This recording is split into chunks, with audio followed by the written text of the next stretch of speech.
I'd like to welcome the Minister back to the House this evening and commend her yet again on her ongoing work in this area. There's a large body of international research, and I think everybody, I kind of don't want to rehash what everybody has said. I think we're all singing from the same hymn sheet, you know, that we do all recognise the importance of investing in child's early care and education, and that it makes this, of course, will make economic sense in the long run. Child poverty is something of growing concern in the country, with a rate of 19.7%. We know that growing up in poverty has a long-lasting effect on children, and the effects often persist from one generation to the next. And high-quality early care and education can help to reduce child poverty, mainly in two ways. It will have a beneficial effect on the child's development, allowing them to engage as fully as possible in the education system, to reach their potential and eventually enter the workforce and secure a rewarding and well-paid job. And also, where it is affordable and accessible, it enables parents to access employment, education and training, which will improve the situation of both parents and children. The recent publication of the Mangan report has given us reasons to focus on some relevant points regarding child poverty. Ireland is the only OECD country with above average child cash transfers, but we're only average in terms of child poverty rates. On the other hand, Denmark, Iceland, France and Spain spend twice as much on their services, including early care and education, as on income supports, and their child poverty rates are between 1/3 and 2/3 of the OECD average. In monetary terms, we appear to be spending a lot of money on our children, but we're not getting the outcomes that we should from the expenditure. Childcare in Ireland remains a huge cost for families. In fact, we're second only to Switzerland among OECD countries for childcare costs, with a recent survey conducted by Barnardo's, as has been referred to, the National Women's Council of Ireland, Open and Start Strong, showing that these costs are having a serious effect both on household budgets and on the ability of parents to take up employment. The provision of the free preschool year for all the children has been a great development, with 60,000 children availing of the scheme. I know that the Minister has stated that she will be working towards the provision of a second free preschool year for all children, and I think that these recently published statistics on both child poverty and childcare costs really emphasise the need for this second year. I must just say, just to deviate a little bit, my first experience with early intervention, and the first time that I ever heard it, was when my son was born 15 years ago. And when he was 3, without being told that there was anything, we were told, you need to go to a parenting course, you need to go to an early intervention course. And I dragged my husband, I must say very reluctantly, with me, where we sat for a series of 8 weeks and heard all of this about OWL and observing, watching and listening to our child. We didn't know that we had no inclination that we were heading down at the road that we were heading down. And we kind of watched all the other parents around us and said, suddenly after about 2 weeks, when I think about it, I suddenly noticed that every one of these children had an intellectual disability. And I said to my husband, do you think, is this what this is about?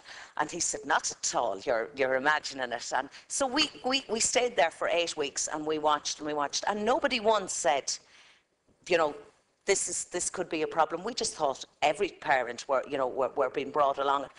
But when he was eventually diagnosed and we were told, well, I think I did have a fair idea, but I know that when we were told, okay, he needs early intervention and you can bring him to the physiotherapist and you can bring him up, and it was great. And I thought, this is going to be fantastic. We're going to have a great life ahead for this child.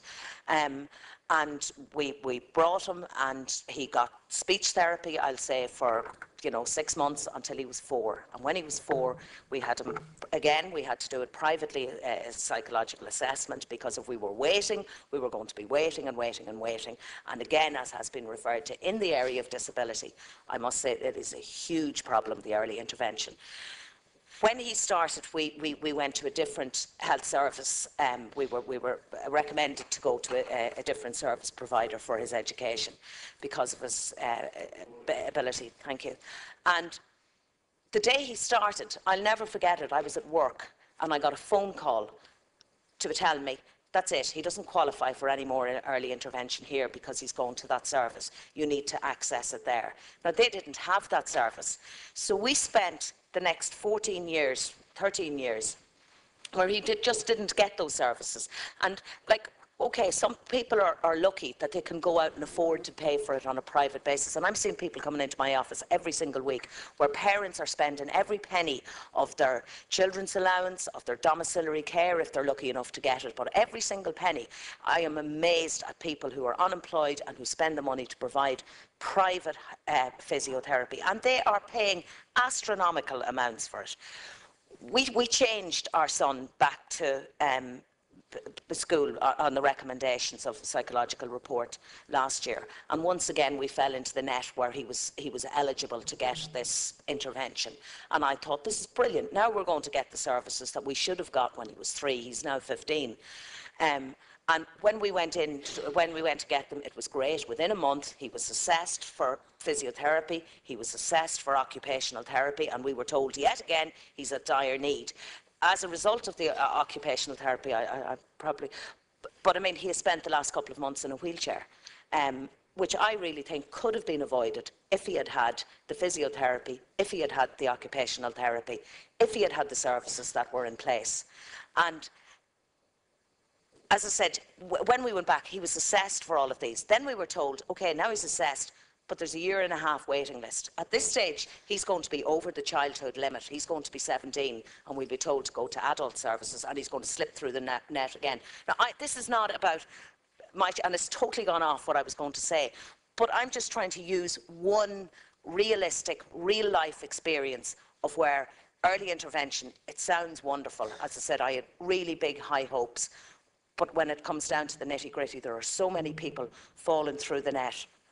But there was also the thing then where we were told, right, you're going to get the physiotherapy, the occupational therapy. Both of them, both girls who are absolutely excellent, went off on maternity leave at the same time. They weren't replaced for the whole year, and that is a huge, I know with the moratorium, but that is a huge issue.